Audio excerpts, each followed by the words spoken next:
ये हम simple pendulum भी हम कर चुके हुए थे। यानी पहली जो हमारे पास एप्लीकेशन थी वो टॉर्शनल ऑसिलेटर की थी, और उसके बाद सिंपल पेंडुलम की थी। उसके बाद हमने कुछ प्रॉब्लम्स हल किए थे। उसके बाद हमने फिजिकल पेंडुलम देखा। ये फिजिकल पेंडुलम को हमने अंडरस्टैंड बड़े अच्छे तरीके से कर लिया था कि फिजिकल पेंडुलम ये वही पेंडुलम है जो डेली लाइफ में हमें इस्तेमाल होता है।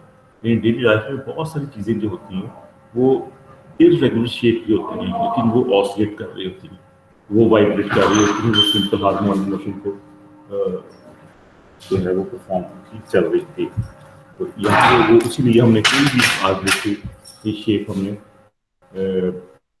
उसको बना के और उसके सेंटर ऑफ मैस और उसका पिवट पॉइंट वो सारा हमने देख के तो इस चीज़ को हमने कर लिया था हमने। और उसके अंदर रोटेशन जो है टॉर्क की शक्ल में हमने उसका सेटअप किया हमने, और वो सारी इक्वेशन जो हमने पहले जो टॉर्क वाली तो ये हम लोगों ने वैसे सारा आर्टिकल कंप्लीट कर चुके हुए थे। क्या ख्याल है हमजा? ये हम कर चुके हुए थे ये आर्टिकल हम। ओके, ये हमारा आर्टिकल कंप्लीट है। ये प्रॉब्लम्स हमने कुछ देखने, तो I think uniform rod of mass M जो है ये हमने नहीं किया हुआ। तो इसका जो मैस हमें गिवन है वो एम जो है 0.112 किलोग्राम है, और उसकी लेंथ जो है 0.096 मीटर है। इस सस्पेंडेड बाय वायर। तो वो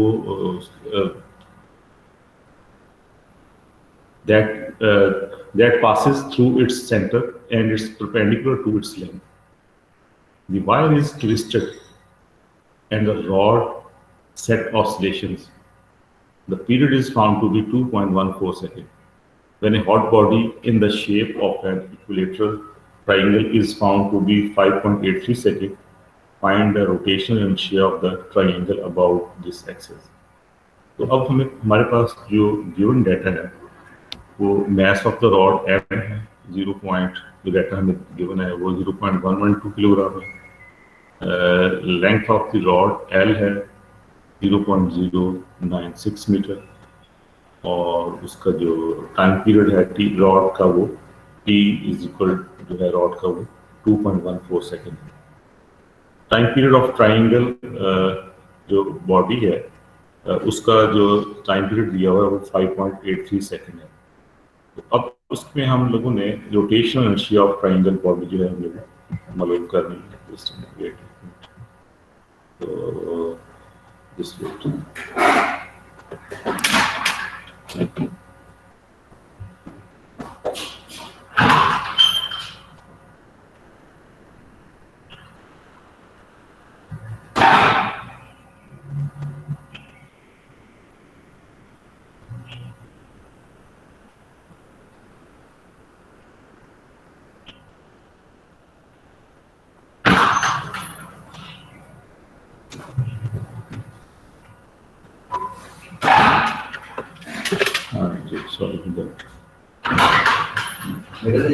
हाँ मैं तो हुई साहब कंप्लीट हो गई माना मैं तो होती है। अच्छा मैं शहर जा रही हूँ।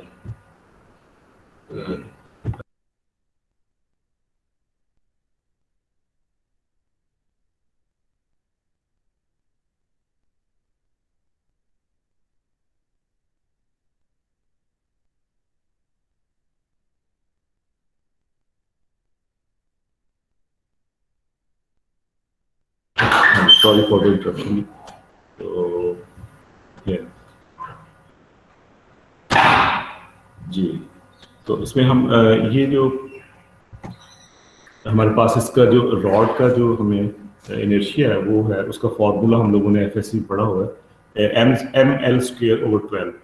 तो इसमें हमने उसकी मैस की वैल्यू लगा देनी है। हमें जस्ट जो हमारे पास गिवन डाटा है उसको हम इंसर्ट कर दिया, और 12 पे हमने डिवाइड करने के बाद जो हमारे पास इनर्शिया है वो 8.60 × 10⁻⁻15 किलोग्राम मीटर स्क्वायर हमारे पास इसका जवाब है। अब उसके बाद हमने उसका जब टाइम पीरियड मालूम करना है, टाइम पीरियड हमारे पास जो है दोनों के लिए एक जैसा ही इस्तेमाल होगा, तो हम उसको स्पेसिफिक कर लेते हैं। रॉड के लिए टाइम पीरियड हम निकालेंगे, उसको हम टी ROD टी रॉड से जाहिर करेंगे, और जो ट्राइंगल की शक्ल वाली जो है उसको हम टी ट्राइंगल करेंगे। अब जब हम दोनों को स्पेसिफिक करने के बाद यहाँ पे जो इनर्शिया है, यहाँ पे रॉड के लिए रॉड लिख देंगे और ट्राइंगल के लिए ट्राइंगल लिख देंगे। ठीक है, अब 2 पाई/k जो है ये कांस्टेंट दोनों के लिए। जब हम इनकी रेशियो देखेंगे, ये हम मालूम करना चाह रहे हैं कि जो डाटा हमारे पास गिवन है उसी डाटे की मदद से हम जो ट्राइंगल का इनर्शिया है या रॉड का इनर्शिया जो है उसको हम मालूम कर रहे हैं। तो रॉड के इनर्शिया के लिए फिर हम लोगों ने क्या किया कि इसको डिवाइड कर दिया, टी रॉड यानी टाइम पीरियड रॉड का divide by time period of triangle. तो ये वाली चीज ऊपर चल जाए, यानी 2 pi I rod over k under root, इसके नीचे आ जाएगा 2 pi I triangle over k आ जाएगा। अब जब ये चीज सामने आएगी तो मुझे 2 पाई 2 पे कैंसिल हो जाएगा, अंडर रूट k दोनों में से कैंसिल आउट हो जाएगा। तो रिमेनिंग जो पार्ट नजर आ रहा है वो आ रहा है आई रॉड ओवर आई ट्राइंगल। तो शक्ल हमारी जो फिगर थी वो कुछ इस तरह से है। In T time period of rod, हमने दोनों टाइम पीरियड रेशियो में हमने लिख लिया उसको। तो वो T rod over T triangle is equal to I rod over I triangle under root सारे। और जो कांस्टेंट वैल्यू थी 2 पाई वो उसमें से मिनिमाइज हो गई। अब हमें इस स्क्वायर रूट से गेट इट होने के लिए हमें क्या करना पड़ेगा, दोनों तरफ हम स्क्वेयरिंग कर लेंगे। तो इससे स्क्वेयरिंग करने से क्या होगा कि ये जो अंडर स्क्वेयर वाला जो है ये चीज़ इसमें से मिनिमाइज हो जाएगी। तो I triangle is equal to T rod that triangle into multiply by this I rod आ जाएगा। जब हम इन सारी वैल्यूज को जो हमारे पास इस तरफ जो तीन चीज़ें दी हैं उनमें जब हम लगाएंगे उसको, तो हम 5.83 T time period of rod का जो है और time period of triangle in multiply by 8.6 जो भी हमने इनर्शिया निकालना है रॉड का वो साथ लगाएंगे। तो अब इन चीज़ों को स्क्वेयरिंग करने के बाद जस्ट डिवाइड कर लें इसको और उसके बाद स्क्वेयरिंग कर लें। तो स्केल डिवाइड करने के बाद जो स्केलिंग कर लिया वो आपके पास 7.42 को आ जाएगा और multiple of this already here is present. So आप इन दोनों को आप मल्टीप्लाई करेंगे तो आपके पास 83.6 आ जाएगा ये आपके पास। तो इस किस्म का जो इनर्शिया आपके पास इससे हम निकाल सकते हैं। इन दो चीज़ों को साइमल्टेनियसली आप कंपेयर भी कर सकते हैं, कंपेयर करके उनका टाइम पीरियड मालूम कर सकते हैं इनर्शिया गिवन हो गया, और अगर टाइम पीरियड गिवन हो तो इनर्शिया मालूम कर सकते सर हैं। ये जो इसी तरह से अंडर रूट के नीचे अंदर लिखा हुआ है ना आई रॉड और आई ट्राइंगल, सर ये कौन सा है? ये इस तरह से मैंने कहा कि ये जहाँ मेरा कर्सर आपको नजर आ रहा है सर, ये इस फॉर्मूले से हम वापस हैं, ये पीछे हम पढ़ चुके होंगे कि T is equal to 2 pi I over K under root. अच्छा, अब जब हमने दो, तुम्हारे पास जब दो चीजें आ गई हैं, एक रॉड है और दूसरा ट्राइंगल है, तो मैं दोनों इक्वेशंस को दोनों के लिए स्पेसिफिक करना चाह रहा हूँ। तो पहली इक्वेशन मेरी बनेगी T rod is equal to 2 pi I rod over K, एक इक्वेशन होगी। दूसरी इक्वेशन मेरी होगी T triangle is equal to T is equal T triangle is equal 2 pi I triangle over K under root. ये दो equations मेरे पास आ गई जो यहाँ लिखी हुई नजर नहीं आपको आ रही। मैंने क्या किया कि इन दोनों को बटों में लिख लिया, यानी रेशियो में लिख लिया। मैंने टी रॉड डिवाइड बाय दूसरी इक्वेशन पे डिवाइड कर दिया, यानी लेफ्ट दोनों इक्वेशन की लेफ्ट हैंड साइड एक तरफ लिख दी, एक तरफ डिवाइड कर दी, और जो राइट साइड वाली इक्वेशन का दोनों पार्ट था वो दोनों आपस में डिवाइड कर दी। तो मेरे पास जो चीज बनेगी कि ये वाली चीज डिवाइड बाय नीचे जो दूसरी ट्राइंगल वाली चीज जो फॉर्म बनेगा उसको हमने डिवाइड की शक्ल में लिया। तो वो ये वाली 2 पाई जो दोनों चीजें बटों में हैं कांस्टेंट वैल्यू में, मैं ये कैंसिल आउट हो जाएंगी। जो कैंसिल आउट हो जाएंगी तो मेरे ऊपर जो बचेगा वो आई रॉड बन जाएगा, इनर्शिया ऑफ रॉड बच जाएगा, और नीचे बचेगा इनर्शिया ऑफ ट्राइंगल, और दोनों को मैंने अंडर रूट एरिया कंबाइन करके लिख लिया। अगर आपके पास कॉपी पेंसिल है तो इसको अभी करके आप देख सकते हैं कि ये इन दो इसी इक्वेशंस को मैंने ये दो सर जी ये जो आपने आखिरी वाली लाइन लिखी है जहाँ पे आपने लिखा है कि इनर्शिया ट्राइंगल का है वो बराबर है टी रॉड के ओवर टी ट्राइंगल के और इसका होल का स्क्वायर रूट है। सर यहाँ पे जो टाइम पीरियड है यहाँ पे ये ट्राइंगल का ऊपर नहीं आएगा और रॉड का नीचे आएगा? वो थोड़ी सी कैलकुलेशन में यहाँ पे नजर आ रहा है आपको कि आप यानी कि इसको जब हमें डिवाइड कर रहे हैं, आई रॉड ऊपर रखा हुआ है और इसकी वैल्यू 5.83 है, और उसके बाद आई रॉड जो हमारे पास है, यानी इसको आप कह लें कि ये इसको थोड़ा सा ऊपर नीचे करके लिखने से ना, यानी अगर हम आई ट्राइंगल में करना चाह रहे हैं तो ये हो जाएगा सारे का सारा आई रॉड के साथ इसका मल्टीप्लाई हो जाएगा, यानी कि दोनों तरफ क्रॉस मल्टीप्लाई करेंगे तो क्रॉस मल्टीप्लाई करने पे I triangle is equal to T rod over triangle square into I rod आ जाएगा, ठीक है। लेकिन इसको या अगर ये दूसरी तरफ शिफ्ट होके जा रहा है तो फिर ये इस इट शुड बी अपर, इसको ऊपर होना चाहिए, इसको नीचे होना चाहिए बॉटम में। अगर आप आई ट्राइंगल या अगर आप इन दोनों को कन्वर्स कर रहे हैं, उल्टा रहे हैं, उल्टा दोनों तरफ आप कन्वर्सिंग कर रहे हैं, तो ये इट शुड बी ऊपर होना चाहिए, इसको नीचे होना चाहिए, तो फिर मेरा ख्याल ये ठीक हो जाएगा। क्या है या सर जिस तरह सर आपने इक्वेशन मेंशन की इस तरह ये ऊपर ही आएगा टी ट्रायंगल। हाँ ऊपर आएगा, ठीक है जी। तो ये इस तरह से आएगा, ठीक है। यानी ये एक्चुअली यहाँ पे लिखना चाहिए था टी ट्रायंगल, इस जगह Yes, पे इस जगह पे आना चाहिए था हमारे पास, यहाँ पे इस जगह पे होना चाहिए। यानी इसको मतलब सर, आप यहाँ से लिख सकते हैं। जी जी, अच्छा इसी, हाँ जी कुछ कहना चाह रहे हैं? जी जी, अच्छा इसी तरह से हमारे पास प्रॉब्लम अगर टाइम आपके पास है ना तो 1 मिनट के लिए इसको जरा सॉल्व करके देखेंगे, बाकी जवाब आ रहे हैं नहीं आ रहे। अगर आपके पास 1-2 मिनट है तो ये 1-2 मिनट में जिनके पास कैलकुलेटर्स है और वो जरा क्विक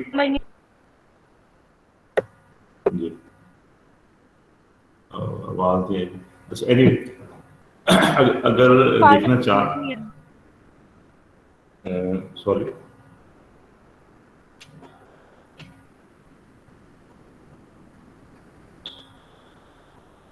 अच्छा, uniform disc is pivoted at its rim, rim जो है, किनारे जो है उसके ऊपर आवाज आ रही है आप सबको मेरी कि नहीं? यस सर, आ रही है। ओके, यूनिफॉर्म डिस्क है हमारे पास, is pivoted at its rim, rim के ऊपर उसको हमने खड़ा किया हुआ है। Find its period on small oscillation and the length of the equivalent simple pendulum. इसको आप सिंपल पेंडुलम की शक्ल में आप ऑसिलेट इस्तेमाल करना चाह रहे हैं, तो उसमें हमें जो गिवन दो चीजें दी हुई है, तो उसका टाइम पीरियड ऑफ फिजिकल मालूम करना है, सॉरी, और length of equivalent simple pendulum मालूम करना है। तो हम जानते हैं कि रोटेशनल इनर्शिया जो डिस्क है वो किसी भी एक्सिस के थ्रू अगर हम देखें तो उसका फॉर्मूला हमारे पास centre of mass ICM is equal to mr², यानी रेडियस का स्क्वायर मास ओवर 2, ये हमारे पास फॉर्मूला है। अब हम डिस्क इसके साथ rotational inertia about an axis at the rim is about by using parallel axis theorem, तो उसमें क्या होगा कि हम जो ICM है जो भी हमने देखा है उसमें प्लस mr² कर देते हैं, यानी अगर आप उसको रिम के ऊपर उसको आप इस्तेमाल कर रहे हैं तो आपको उसके अंदर वो चीज mr² भी इसमें ऐड करना पड़ेगा। तो एलसीएम लेने में जब हम हल करेंगे तो नेट इनर्शिया हमारे पास वो 3/2 पाई r² आ जाएगा। तो टाइम पीरियड जो हमारे पास होगा फिजिकल पेंडुलम जो बना हुआ है जिसमें जो d is equal to r होगा, ठीक है जी, is given by t is equal to 2 pi i over mgr, ये पीछे पड़ा हुआ है उसके अंदर जो चेंजेस करने के बाद, तो इज इक्वल 2 पाई 3 इनर्शिया की अभी जो हमने जो वैल्यूज हमारे पास हैं वो लगा दी मैंने यहाँ पे, 2 ऑटो में आ गया इसी फॉर्मूले को 3/2 mr² जो हमने यहाँ लिखा था वो यहाँ पे लगा हुआ, तो साथ में mgr, तो इसमें m को हम कैंसिल आउट कर देंगे क्योंकि सेम मैग्नीट्यूड है और रेडियस का स्पेस कैंसिल हो जाएगा, तो 3r over 2g under root h है। The length of equivalent simple pendulum is given by L is equal to I over md, I over mr आ गया। इसी तरह से हमने I is equal to mr के बाद हमने उसको इनर्शिया की वैल्यू लगाई और नीचे हमने md की जगह m मार्क करने के बाद सिंपल करने के बाद 3/2r इसको निकाल दिया। अच्छा, अब प्रॉब्लम 7 हमारे पास the period of radius in time period of radius 0.2 centimeter oscillating small oscillations about a pivot, its rim is measured to be this second EMF, find the value of g। उसी तरह की situation है तो उसमें हमें अब थोड़ा सा चेंजेस की हुई है, रेडियस दे दिया हुआ है 10.2 सेंटीमीटर, इसको मीटर्स में हमने कन्वर्ट कर लिया और टाइम पीरियड दिया हुआ है उसका और ग्रेविटेशनल जी की वैल्यू हमें मालूम करनी है। तो ये हम उसी तरह से t इज इक्वल टू 2 पाई जो फॉर्मूला है उसमें 3r over 2g लगाया है, पीछे देख चुके हैं हम, दोनों तरफ स्क्वेयरिंग की हमने, तो t square is equal to 4 pi r square 3r over 2g आ गया। तो g को सेपरेट करने के लिए g मालूम करना है हमने, तो उसी तरह से इसको डिवाइड वगैरह 4πr² 3r/2t² किया। तो ये मल्टीपल होके इसमें से कुछ सिंप्लीफाई हो जाएगा, 2 2 4 तो 6πr² r/t² आ जाएगा। अब जस्ट वैल्यूज इसको दे दें, ये सारी वैल्यूज के अंदर लगाई गई हैं और मल्टीप्लिकेशन है ऊपर वाली साइड पे और बॉटम में मल्टीप्लाई करने के बाद उस नेट वैल्यू वाली को डिवाइड करना है। तो 9.82 मीटर पर सेकंड ये हमारे पास जी की वैल्यू आ गई। अच्छा, हमारे पास आगे जो है simple harmonic motion and uniform circular motion हमारे पास उसके बाद इसमें हम consider a particle is revolving in a circle of radius r विद constant angular velocity omega at t is equal to 0। ये हम अपने फिगर को भी देखते जाएं, बेशक यहाँ पे इस वाले फिगर में जब t is equal to 0 the radius vector OP, यानी ये वाला जो vector OP makes an angle phi with x axis. अब यहाँ ये चीज देखने वाली है कि time t is equal to 0 लिया हुआ, ये जो पार्टिकल है ये सर्कुलर शेप के ऊपर मूव करता चला जा रहा है और सर्कुलर शेप में जब कोई बॉडी मूव करती है तो उसका एक फिक्स्ड रेडियस होता है।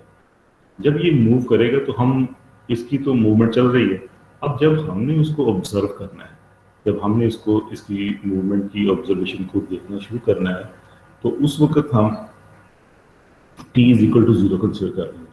तो t इज इक्वल टू 0 पे जब हमने कहा कि तो वो जनाब उस वक्त ये जो हमने एक वेक्टर बनाया हुआ है जिसको हम रेडियस वेक्टर कहते हैं OP, वो उस वक्त मेकिंग एन एंगल फाई, ये वाला एंगल जहाँ मेरा कर्सर बना रहा है वो फाई बना रहा था x एक्सिस के साथ।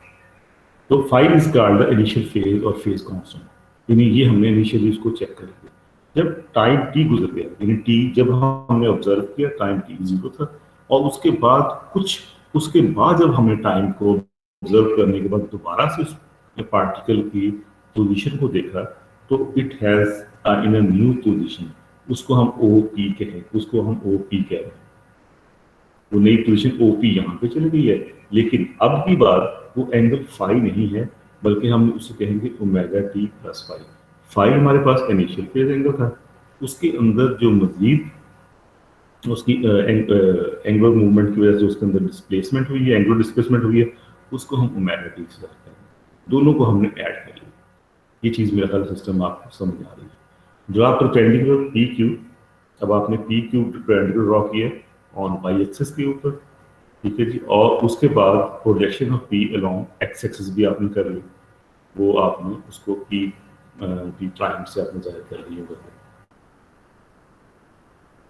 नीचे आप, ठीक है।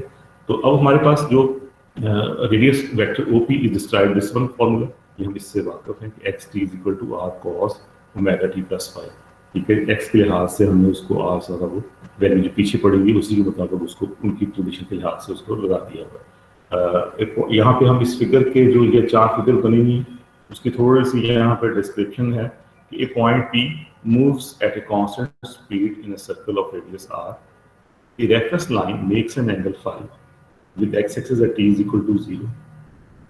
The projection P prime on the x-axis, यहाँ पर आ रहा है P prime, execute simple harmonic motion। ये चीज़ यहाँ पे थोड़ी सी देखने वाली है, मैं भी बताऊँगा किस तरह से। इसकी फिगर थोड़ी सी क्लैरिटी के साथ आगे भी दी हुई है, अगर आप कहें तो हम इसको आगे यहाँ पे इसको रीड करते हैं कि ये हमें उसी तरह से it's a more clear as compare to the previous figure कि यहाँ पे वही जो पार्टिकल इस सर्कल के ऊपर कंटिन्यूअसली मूव कर रहा है उसका रेडियस वेक्टर जो है वो r, ये रेडियस वेक्टर जो है, ठीक है जी। उसके प्रोजेक्शन हमने यहाँ पे Q ड्रॉ किया हुआ है और दूसरा हमने प्रोजेक्शन एक्सिस पे हमने P प्राइम के हवाले से कर दिया हुआ है। ये ओमेगा t प्लस फाई है, यानी अब हमें जो इनिशियल फेज हमारा फाई था उसको t इज इक्वल टू 0 पे हमने ऑब्जर्व किया और after time t it has become omega t plus phi हो गया जी। तो उसके बाद हमारे पास अगली जो फिगर है, देखिए यहाँ पढ़ रहा हूँ, पॉइंट P मूव्स पहले के लिए counter clockwise at the constant speed around the circle of motion, circle of radius r, the vector r makes an angle omega t plus phi with the x-axis, the projection P prime on the x-axis executes simple harmonic motion। ये जो पीछे लिखा है simple ये बताते हैं जिस तरह से as P moves around the circle, जब सर्कल की वो मूव P वाला पॉइंट मूव करता चला जाएगा, ये जो पॉइंट होगा आपका वो P प्राइम जो प्रोजेक्शन आपने की हुई है एक्सेस के ऊपर, ये सिंपल हार्मोनिक मोशन की तरह से एग्जीक्यूट करेगा। ठीक है, ये बाद में टर्म क्लियर करता हूँ, पहले हम फिगर बी को थोड़ा सा एक दफा रीड कर लें। The velocity of P, the velocity of P जो होगी इस पॉइंट के ऊपर उस पार्टिकल की जो सर्कल से मूव कर रहा है and it's x component with which represents the velocity of p prime in simple harmonic motion, वो ये शो हो रही है, यानी ये टेंजेंशियल है, यानी ये वेलोसिटी जो होगी ये सर्कुलर के साथ ये जो मूव कर रही है टेंजेंशियल वेलोसिटी है। The acceleration of p at its component जो है वो इक्वेशन सी के अंदर वो चीज वो शो हो रही है।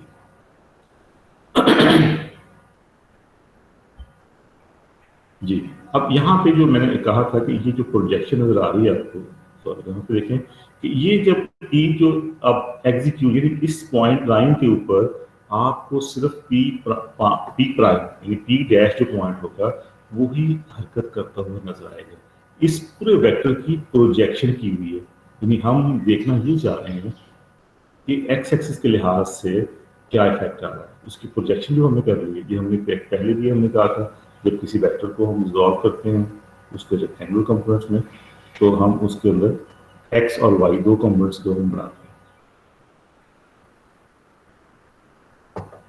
हैं। तो यहाँ पे जब हम उसकी प्रोजेक्शन हमने की उसका नाम हमने पी प्राइम रख दिया। अगर पी यहाँ पे होगा, ये पी यहाँ होगा, तो डेफिनेटली जो पी प्राइम होगा वो इस जगह पे होगा। जब ये पी मूव करता हुआ यहाँ आ गया तो यही पी यहाँ प्राइम यहाँ पे चला गया। इस पी की प्रोजेक्शन जब यहाँ पे गया, ये पी यहाँ पहुंचा तो इसका पी प्राइम यहाँ पे आ गया। जब ये पी इस जगह होगा तो डेफिनेटली पी प्राइम भी यहाँ पे होगा, तो और फिर यहाँ पे जब पहुंच जाएगा तो ये इसका यहाँ आ जाएगा। तो अगर आप जरा गौर करें कि ये जो इस क्वाड्रेंट के अंदर, सिर्फ इस क्वाड्रेंट के अंदर जब भी ये पार्टिकल पहुंचेगा और ये यहाँ से लेकर यहाँ तक मूव करेगा और दोबारा जब अगर चाहे ये क्लॉकवाइज मूव कर रहा हो चाहे एंटी क्लॉकवाइज मूव कर रहा हो, तो यूं दिखेगा जैसे ये पी प्राइम इसी जगह पे एग्जीक्यूट कर रहा है।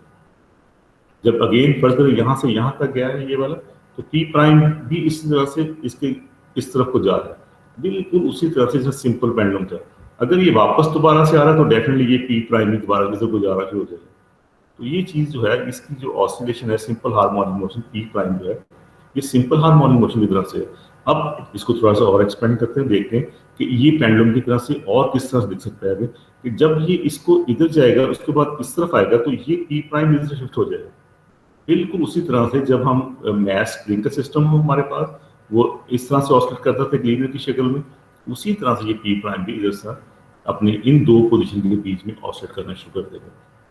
मेरा ख्याल ये चीज समझ आ रही है, क्योंकि प्रोजेक्शन जो है it is continuously monitoring from this point to up to this point, यानी आप 0 से 180 तक उसकी कंटिन्यूसली आप मॉनिटरिंग कर रहे हैं उस पी की पार्टिकल की। तो आपको ये जो पी प्राइम है आपको ये एग्जीक्यूट करता हुआ महसूस होगा, जिस तरह से सिंपल पेंडुलम या मैस स्प्रिंग के अंदर वो जो मैस है वो ऑसिलेट करता है दो एक्सट्रीम पोजीशन के बीच में। ठीक है जी, तो अब हम अगली स्लाइड पे जा रहे हैं। वो हमारे पास जो इक्वेशन हमने पहले एस्टेब्लिश की थी कि x is a function of t is equal to r और omega into cos t plus phi, अगर हम उसका डेरिवेटिव ले लें तो डेफिनेटली हम जानते हैं कि D x over d T एक वेलोसिटी चीज़ है। तो जब हम उसको हल करेंगे तो हमारे पास ये इस तरह की इक्वेशन आएगी उसकी D over d T R cos omega t plus five. इसी इक्वेशन को हम आगे जाके कुछ इस तरह से हम लिख सकते हैं इस जगह पे। तो जब हम कॉस ओमेगा टी का हम डेरिवेटिव लेंगे तो हमें एक नेगेटिव साइन खुद ब खुद से जनरेट हो जाता है, ये हम सारे जानते हैं इस चीज़ को। तो minus r omega sine omega t plus phi आ गया इक्वेशन 2। अब हमारे पास the centripetal acceleration of P is given by function acceleration is a function with time t is equal to r omega square. इससे हम familiar है, r omega square की acceleration is equal to r omega square से familiar है, which is directed towards the centre of the circle. The acceleration of q is the x component of acceleration p which is obtained by times derivative of equation 2। अब हमारे पास जो equation हमने दो देखी थी, इन 3 इक्वेशन देखी थी, इसके अंदर अब हम एक्सेलरेशन को देख रहे हैं कि acceleration is always towards it's mean position, यानी इसकी डायरेक्शन इस तरफ होती है, ऑपोजिट डायरेक्शन है। अब अगर आप उसी चीज को जब आप जिसको अब आपने पहले आर पोजीशन वेक्टर लिया, उसका डेरिवेटिव लिया, तो वो सारे का सारा वेलोसिटी की शक्ल में आ गया, और वेलोसिटी जो होगी that is the tangential velocity को हम डेरिवेटिव के थ्रू हमने हासिल कर लिया। लेकिन इसी वेलोसिटी का अगेन डेरिवेटिव लिया, तो हम ये जानते हैं कि ये जो है ये हमारा its direction is towards the centre, और रेडियल का आउटवर्ड था, इसका सेंटर की तरफ है एक्सेलरेशन का। ये हम जानते हैं कि जो एक्सेलरेशन है a is directly proportional to minus x, ये हमने पढ़ा होगा पहले मैट्रिक में भी, कुछ एफएससी में भी। तो यहाँ पे वो चीज़ हमारे पास चल रही हैं, और वेलोसिटी के इस तरह का टेंडेंशियल बिहेवियर आपने सिंपल पेंडुलम के अंदर भी देखा था। जब it comes back to from its extreme position to mean position, तो वो जो वेलोसिटी जो हमारे पास कंपोनेंट है, जो वो उसका टेंजेंट होता है, उस सर्कल, उस आर के पार्ट का वो टेंजेंट होता है। तो यहाँ पे भी सर्कल के अंदर मूव करते हुए भी वो वेलोसिटी जो है वो टेंजेंशियल कंसिडर हो रही है।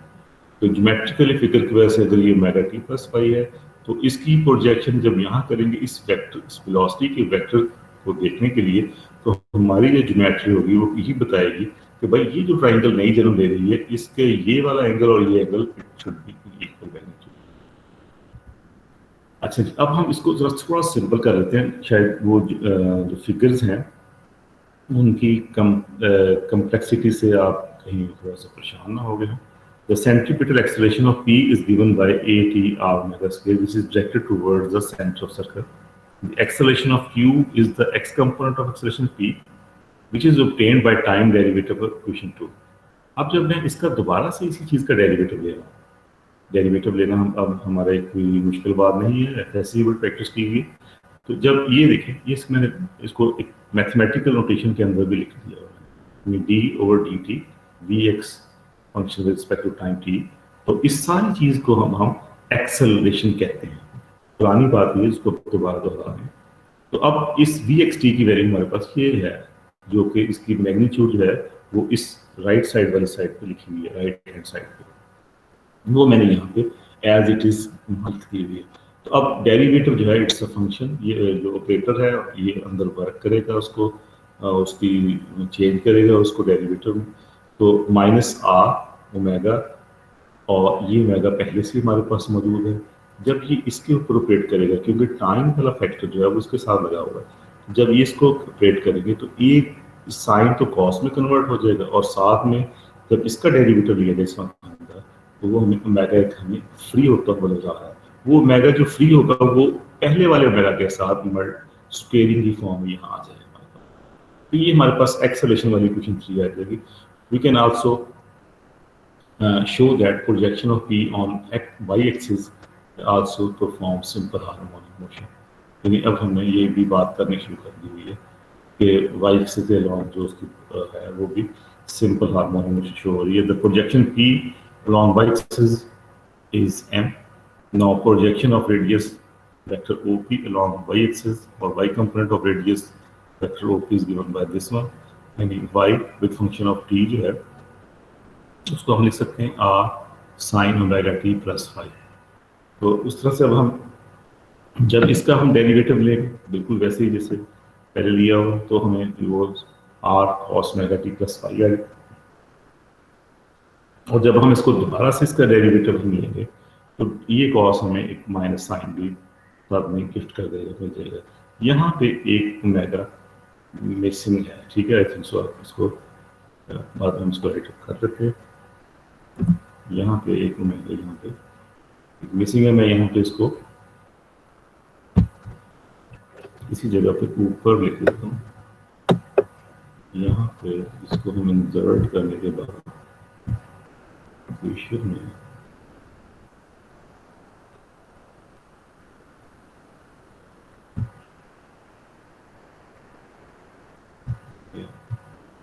तो यहाँ पे जो ओमेगा मिसिंग है वो आप उसको इस तरह से उसको लिख लिया हो, ठीक है। वो बाद में यहाँ पे इस तरह आएगा। मैं अब नेक्स्ट स्लाइड पे जा रहा हूँ, इसको इस चीज को देखें जी। अब superposition of two superposition of two perpendicular simple harmonic motion have been amplitude and phase, having amplitude and phase. अब दो जो हमारे पास है साइनोसाइडल, अगर हमारे पास फंक्शन वेव्स हों और वो साइमल्टेनियसली एक्ट कर रही हों तो उनकी सुपरपोजिशन यानी वो दूसरे के ऊपर ओवरलैप कब करेंगी या किन किन जगहों किन किन एंगल्स पे उनका बिहेवियर कैसा होगा सुपर इम्पोज करते हुए, तो उसको हमने यहाँ पे देखना है। वो उसको हमने थोड़ा सा मैथमेटिकल देखेंगे, कुछ आगे उसकी फिगर्स की में भी वो चीज़ें सामने हमारे पास आएंगे। इक्वेशन 1 और 4 जो है हमने पीछे देखी हुई है कि 1 और 4 जो है हमारे पास इस वन और 4 आगे हमारे पास है, तो उनको हमने स्क्वेयर कर लिया, यानी इनको स्क्वेयरिंग कर लिया, उसके बाद उनको ऐड कर लिया, तो वो हमारे पास यूँ आ जाएगा r square cos square omega t plus 5 plus r square sine square omega t plus 5 आ जाएगा। अब ये आर स्क्वेयर दोनों में से कॉमन ले लिया आपने, ये फिर वही हमारे पास जो एक मशहूर इक्वेशन है ट्रिग्नोमेट्री की cos square theta plus sine square theta is equal to 1। जब ये आर स्क्वायर कांस्टेंट दोनों में मौजूद है और उनका मल्टीपल है उसको कॉमन लिया हुआ है, तो मेरे पास तो फिर वही बच गया ना cos square theta plus sine square theta, उसको मुझे एक कहने में कोई हर्ज नहीं है, तो मैंने उसको 1 लिख दिया, तो 1 आर स्क्वायर के साथ मल्टीप्लाई होने पे आर स्क्वायर के अंदर कोई चेंज नहीं देखा है। ये जो इक्वेशन है ये मशहूर ज़माना इक्वेशन है और सर्कल की इक्वेशन है, यानी x square plus y square is equal to r square. इसी तरह से हम जानते हैं लाइन की इक्वेशन भी जानते हैं, हम एलिप्स की इक्वेशन भी जानते हैं, पैराबोला की इक्वेशन भी जानते हैं, हाइपरबोला की इक्वेशन भी हमने एफएससी के अंदर हम इन चीज़ों को पढ़ा हुआ है हमने, और शायद मैथमेटिक्स की कुछ क्लासेस आप यहाँ पे लेते भी हों जिसमें आप इसको मजीद डिटेल से पढ़ रहे हैं।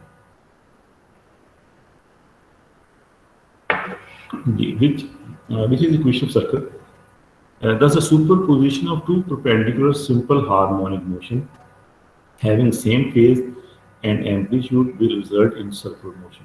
अब वो जो सुपरपोजिशन हम दो सिंपल हार्मोनिक मोशंस हमारे पास हैं, यानी x is equal to r cos omega t plus 5, इसकी कैरेक्टरिस्टिक्स भी सिंपल हार्मोनिक मोशन की हैं, और y is equal to r sine omega t plus 5, उसकी कैरेक्टरिस्टिक्स भी सिंपल हार्मोनिक मोशन की हैं।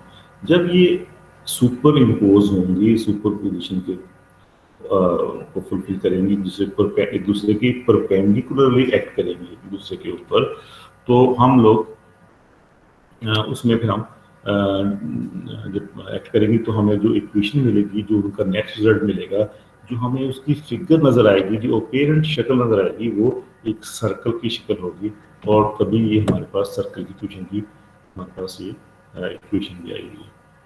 अच्छा जी, अब मैं यहाँ पे नाउ स्क्वेयरिंग एंड 2 and 5।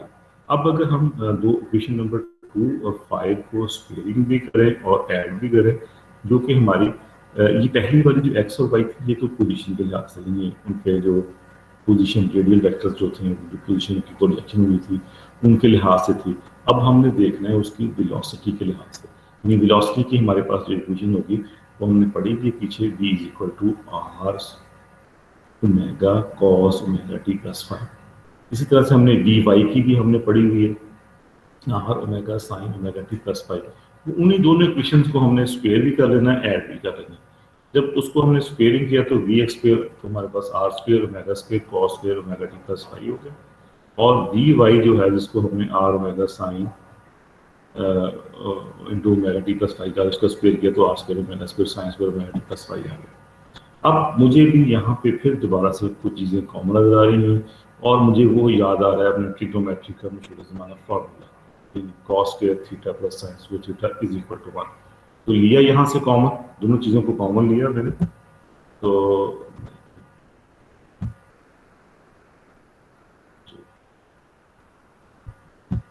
जी मैंने यहाँ से कॉमन लिया उसको मैंने। आवाज़ अब तक आ रही है मेरी? Yes sir okay. तो मैंने जब इसको कॉमन लिया तो मैंने तो मेरे पास आ गया, ये वाला तो 1 हो गया, तो आर स्क्वायर ओमेगा स्क्वायर आ गया।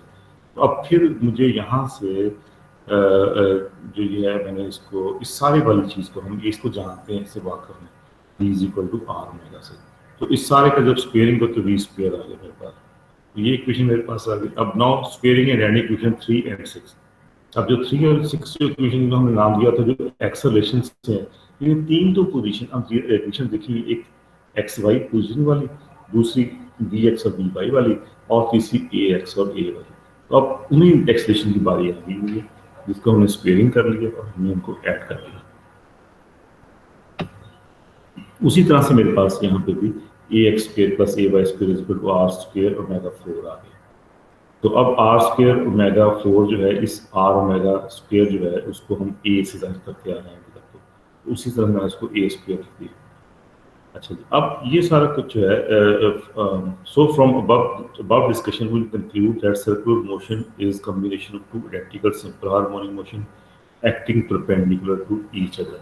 लेकिन अब हमने यहाँ से भी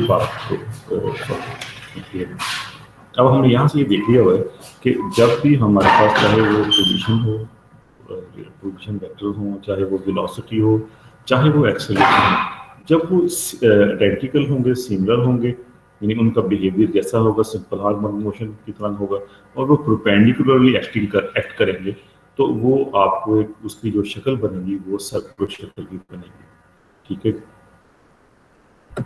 अब मैं यहाँ पे प्रॉब्लम छोटा सा है, उसको देखते हैं कि consider a body executing a simple executing a horizontal simple harmonic motion. The equation of that motion is x is equal to 0.35 cos और 8.3 टाइम लिखा हुआ, टी चेक लिखा हुआ। ये इक्वेशन हमें दी हुई है, जिसकी वैल्यूज मैथमेटिकल वे में जो कैलकुलेट की हुई वो हमें दी हुई है, where x is in meters and t in seconds. This motion can also be represented as the projection of uniform circular motion along a horizontal diameter. Give the properties of the corresponding uniform circular motion. B. From the motion of reference point, determine the time required for the body to come halfway in towards the center of motion from its initial position. इस तरह की वो है कि half wave जो है, half उसके mid में चला गया, यानी जो हमारी प्रोजेक्शन है वो जब एक्स एक्सिस पे हम देखते हैं तो उसको उस पॉइंट पर देखते हैं जब वो हाफ वे हो, यानी यहाँ पे फिगर आ रहा है कि आधा यहाँ पहुँचे होगा, यहाँ पहुँच चुका होगा, तो उस प्रोजेक्शन आर प्रोजेक्शन का हाफ जो है इसका वो हाफ पे चला गया, r/2 और ये r/2 हो गया।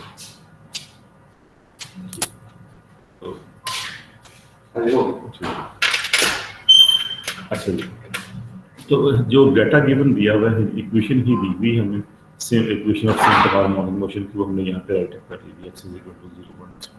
तो जो चीज़ हमने फाइंड आउट करने जाना है वो है property of the corresponding uniform motion. वो कौन कौन सी होंगी कि आर हमने रेडियस मालूम करना है उसका, ये वाला कैपिटल आर जो रेडियस रेडियली मूव कर रहा है, फाई मालूम करना है हमने, और ओमेगा मालूम करना है। Time period for the body to come half way time, कितने टाइम आएगा वो चीज़ मालूम करनी है। तो पहले सबसे पहले हम देखते हैं कि हमारे पास जो इक्वेशन है एक्स वाली, क्योंकि ये प्रोजेक्शन है अलॉन्ग एक्स एक्सिस के ऊपर, तो वही इक्वेशन हमारे पास बनती है, x = r cos of omega t + phi।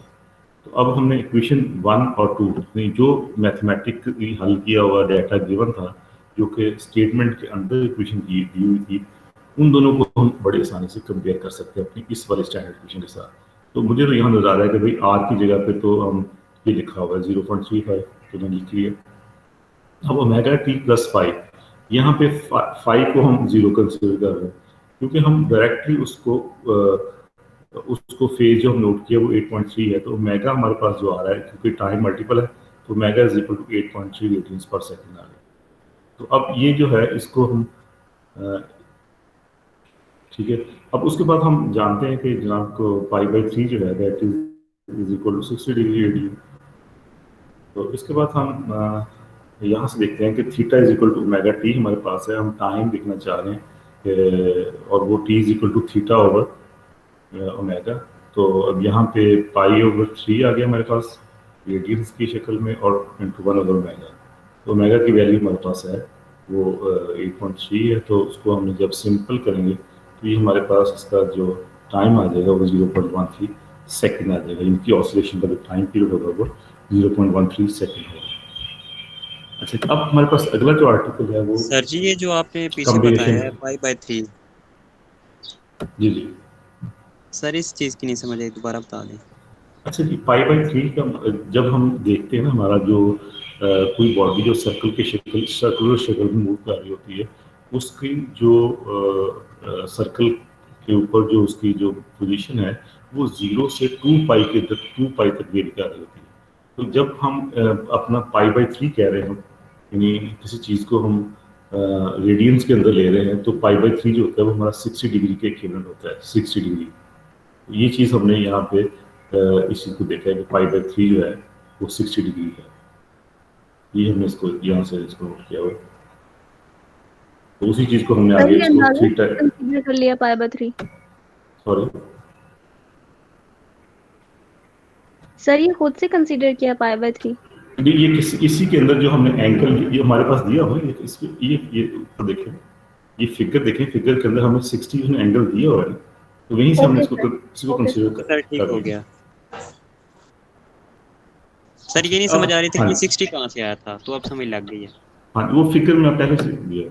अच्छा, अब हमारे पास कॉम्बिनेशन ऑफ हार्मोनिक मोशन है, यानी अब हम लिसैजस फिगर देखना चाह रहे हैं। लिसैजस फिगर यानी जिसमें हमने अभी पीछे जो हमने थोड़ा सा समझ लें कि लिसैजस फिगर का एक छोटा सा हमने करिश्मा देखा है कि हमने देखा है कि पोजीशन हमारे पास हो, पोजीशन इन एक्स वाई को देख रहे हैं, और चाहे हम वेलोसिटी को उसको देख रहे हो, चाहे एक्सेलरेशन देख रहे हो, हमारे पास जब ये एक दूसरे के परपेंडिकुलर दो सिंपल हार्मोनिक मोशन एक्ट कर रही होती हैं, तो it will give you a circle की शक्ल में हमें वो सर्कल शेप में हमें वो चीज़ मिलती है।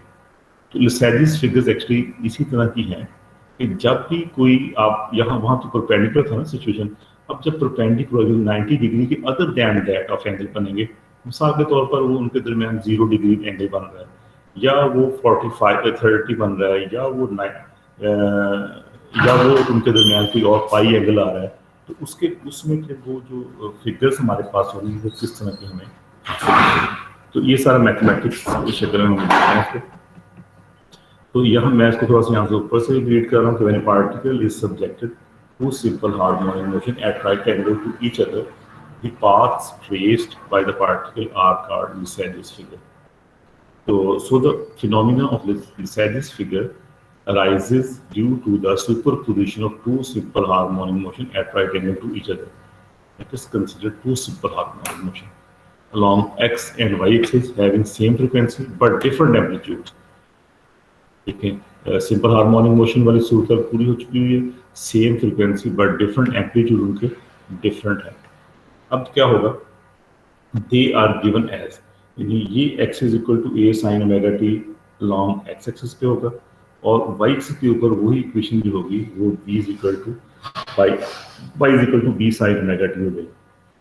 तो अब दोनों के एम्पलीट्यूड में फर्क आ जाएगा। जब मैं इसी इक्वेशन से x ओवर a निकालूंगा तो डेफिनेटली ये sin omega t plus phi आ जाएगा। ठीक है, अब जब sin omega t plus phi को हम एक्सपेंड करते हैं, यानी sin अल्फा प्लस बीटा, और इसको एक्सपेंशन हमने एफएससी में देखी हुई है कि sin alpha cos beta plus cos alpha sin beta, तो ये हमारे पास इक्वेशन आ गई। तो उसके बाद हम दूसरी इक्वेशन जो है y over b is equal to sin omega t हमारे पास आ गई। अब इन दो इक्वेशंस को हमने अब इसको मैथमेटिकली हमने देखना है कि अगर यहाँ से cos ओमेगा t देखा जाए, यदि हमारे पास cos omega t 1 minus sign square omega t होता है, ये हमने इसको हम जानते हैं, दोनों तरफ स्क्वेयरिंग कर लेंगे तो cos square theta plus sine square theta is equal to 1 होता है। तो यहीं से हमने इसको इक्वेशन को ही जो हमारी मशहूर ज़माना इक्वेशन है उसी को हमने ओमेगा टी एंगल की शक्ल में लिखा है। तो cos omega t is equal to 1 minus, तो ये साइन ओमेगा टी जो है हमने अभी देखा है कि ये y ओवर b के बराबर है, तो हमने क्योंकि वो खुद भी स्क्वायर शक्ल में है, साइन स्क्वायर ओमेगा टी की शक्ल में है, तो फिर हमने y ओवर b का भी स्क्वायर कर लिया और y square over b square कर लिया।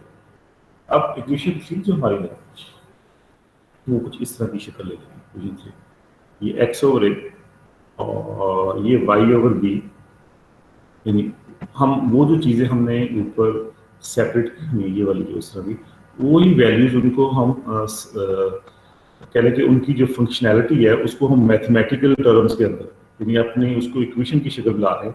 उनकी जो बेली शेप है, जो उनकी एम्पलीट्यूड है, जो उनका सिंपल हार्मोनिक मोशंस है, उनको हम मैथमेटिक्स शक्ल में लेके आ रहे हैं, उनकी रिप्लेसमेंट कर रहे हैं। इस तरह मैंने साइन ओमेगा टी की जगह पे y ओवर b लिख दिया, साथ में cos फाई मेरे पास वैसे ही रहेगा क्योंकि इसकी मेरे पास वैल्यू नहीं है, प्लस 1 माइनस ये साथ में ये भी मैंने जो देखा अभी यानी उसको कैच कर दिए।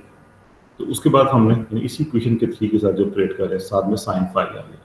जो जिन एंगल्स की हमें मैग्नीट्यूड नहीं है, यानी जो हमारे इनिशियल जो हमारे पास जो फेज था उसकी इक्वेशंस हमने जो कुछ की हमने उसके अंदर जो हमने चेंज करके जो उसके अंदर मैगा टी प्लस फाइव के लिहाज लिखा था वो इक्वेशन हमारे पास है। तो वो हमने उसको सिंपल करते हुए उसको हमने इनकॉर्पोरेट कर दिया हुआ है।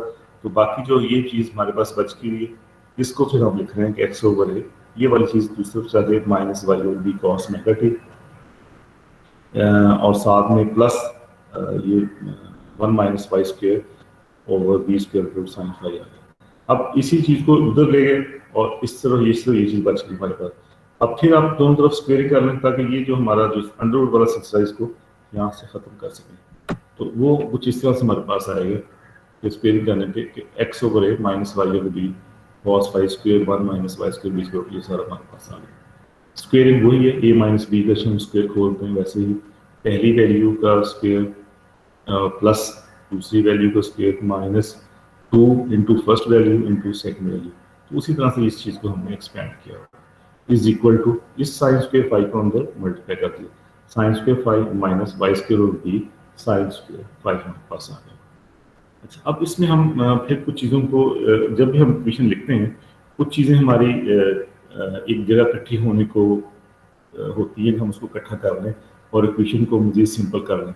तो मुझे फॉर्म यहाँ नज़र पड़ रही है कि मैं अगर ये वाली minus y square over b square sine square five को मैं लेफ्ट साइड पे ले लूँ तो मेरे पास कुछ वाई स्क्वेयर और बी स्क्वेयर कॉमन लेने के लिए इस शक्ल बनने पे तो ये 1 हो जाएगा। लेकिन सिंपल करने के लिए मैं कुछ चीज़ों को शिफ्ट करूँगी, वो मैंने ये चीज़ शिफ्ट कर दी है इस तरफ को। जब यहाँ पे आ गई तो मुझे अब नजर आ रहा है जब वाई ओवर वाई स्क्वेयर और बी स्क्वेयर तो मैं कॉमन लूँगा ना, तो मेरे पास cos square 5 plus sine square 5 आ जाएगा, जिसको मैं बड़ी आसानी से 1 कह सकता हूँ, पढ़ा हुआ इक्वेशन पुरानी इक्वेशन।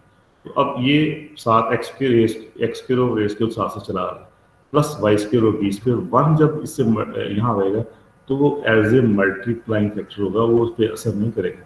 वाई स्क्वेयर और b square minus 2xy over a b cos y, बाकी सारा वैसे का वैसे क्या है। This is the general equation, ये जनरल इक्वेशन है लिसाइडस फिगर की, ठीक है।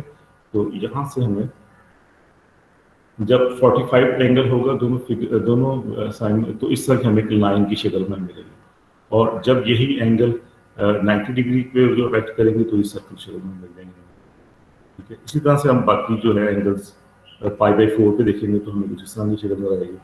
फिर जब उसको हम एंगल चेंज करेंगे तो एंगल चेंज करने पे जिस तरह से हमें चेंजेस आती चलेंगी, जैसे एलिप्स की शक्ल बनती जा रही है, लाइन की शक्ल है, एलिप्स की शक्ल आती है, इस तरह से एंगल हमने और चेंज किया। तो ये लिसाइडिक यानी फिगर इस तरह की आपने फिगर्स अगर आपने देखनी हो, मॉनिटर करनी हो तो साइमल्टेनियसली सिंपल हार्मोनिक मोशन जब एक्ट कर रही हो डिफरेंट एंगल के थ्रू, तो कैथोड रे ऑसिलोस्कोप के ऊपर हम इन चीज़ों का मुशाहिदा कर सकते हैं और इस तरह की फिगर्स हमें नजर आती हैं। अच्छा जी, अब वही जो इक्वेशंस हैं, जब मैं कहूँगा कि वही जो अभी हमने एक इक्वेशन जनरल इक्वेशन एस्टैब्लिश की है, इसको इक्वेशन नंबर 5 मैंने कहा होगा, उसके ऊपर मैं कहता हूँ कि भाई उनके दरमियान जो फेज है एंगल वो 0 है। तो मैं जब 0 लगाऊंगा तो मेरी इक्वेशन फॉर्म इस तरह से आ जाएगी, x square over a square plus y square over b square, और कॉस 0 सारे जानते हैं कि वो 1 होता है, तो वो मेरे पास कॉस 5 वाला एंगल खत्म हो गया, और साइन 0 सारे जानते हैं कि वो 0 होता है, तो 2xy ओवर ए बी आ गया। ये इक्वेशन टॉप पे यहाँ इस तरह से कुछ लिखी हुई। अब अगर मैं अपनी इस इक्वेशन को जरा और दोबारा करूँ तो मुझे तो ये दिख रहा है कि जैसे ये a माइनस बी का स्क्वायर हो, तो वही चीज़ बनी, ये सारी अगर a हो ये b हो, तो ये वाली जो चीज़ जो है, ये जो मल्टीपल लिखी हुई है, ये एक्चुअली 2 इंटू ए बी है। यानी मेरे पास जो a वैल्यू होती है, जो हमारे पास हमने पढ़ी हुई है छोटी क्लास के अंदर भी, कि a माइनस बी का स्क्वायर होता है a square plus b square minus 2 into a into b. तो ये x ओवर ए है, y ओवर बी है। यहाँ से आपको वो उसकी क्लैरिफिकेशन मिलेगी, मेरा ख्याल ये बात क्लियर है। तो x over a minus y over b सारे का होल स्क्वायर अंडर रूट, दोनों तरफ आप स्क्वायर रूट ले लें, तो स्क्वायर रूट लेने पे तो ये हमारा जो है स्क्वायर कैंसिल हो जाएगा, x over a minus y over B तो ये मेरे पास कुछ इस तरह से आ जाएगी, माइनस बी, वाई और बी को मैं दूसरी तरफ शिफ्ट करके पॉजिटिव कर दिया। तो ये जो इक्वेशन है ये हमारी स्ट्रेट लाइन की इक्वेशन है, जिसकी स्लोप दी हुई है हमें बी ओवर ए के हिसाब से स्लोप दी हुई है, ठीक है। यानी अगर आप इसको लिखना चाहें तो आप इसको यूं भी लिख सकते हैं कि ये बी इधर जाकर जब मल्टीप्लाई होगा तो y is equal to b over a into x होगा। तो जो x के साथ जो मल्टीपल होगा वो उन दो जो साइनोसाइडल फंक्शन से जो एक्ट कर रहे थे उनकी वो कह लें कि स्लोप को ज़ाहिर करेगी। लाइन की शक्ल में होगी, जैसे मैंने पहले बताया तिरछी लाइन के तौर पर नजर आ रही है, तो वो आपको नजर आ जाएगा वहाँ पे। तो इसी तरह से अगर हम उस एंगल को पाई दें थीटा इज इक्वल टू पाई, तो मेरे पास फिर वैसा ही इक्वेशन आनी चाहिए। अगर जीरो पे ये इस तरह की इक्वेशन आ रही है तो मुझे 180 पे भी उससे मिलते जुलती ही इक्वेशन मुझे मिल जानी चाहिए। तो जो कि वो मुझे मिल गई है। मैं अब इस सारी कैलकुलेशंस को दोहरा नहीं रहा, क्योंकि हम जानते हैं कि कॉस जो है पाई यानी कॉस 180 उसका आंसर -1 होता है, कॉस 0 का 1 होता है, कॉस 180 का -1 होता है। तो उसके बाद साइन 180 0, तो अब ये माइनस को प्लस कर देगा। तो मेरे पास अब जो बनेगा स्क्वेयरिंग शक्ल में वो x over a plus y over b सारे का होल स्क्वायर होगा। इस सारी इक्वेशन को जब मैंने लिखा तो वो इस तरह से आ जाएगा, दोनों में फर्क आ गया, एक में पॉजिटिव साइन एक में माइनस साइन है। तो इसका मतलब स्लोप में नेगेटिव स्लोप आ चुकी है यहाँ पे मेरे पास। तो ये नेगेटिव एक्सिस के साथ इंक्लाइंड और नेगेटिव एक्स एक्सिस के साथ है इसका एंगल जो बन रहा है। तो एनीवे अगर उसी तरह से एंगल हमारे पास अगर दोनों जो साइमल्टेनियसली साइनोसाइडल वेव्स एक्ट कर रही हैं और दोनों इस दफा परपेंडिकुलर, जैसा ये इधर हो रहा है theta is equal to pi over 2। तो अब जब आप देखेंगे 90 डिग्री लगाएंगे तो कॉस 0 सारे जानते हैं कि वो कॉस जो पाई बाई 2 होता है वो 0 होता है, कॉस 90 की वैल्यू 0 होती है और साइन 90 की 1 होती है, साइन 90 की 1 होती है। Here should be the 1। मुझे यहाँ पे फिर कट करना चाहिए, फिर यहाँ से आ रहा हूँ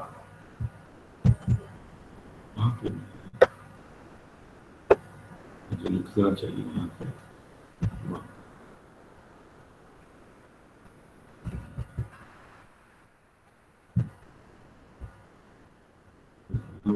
इसको अपन लिख लिया।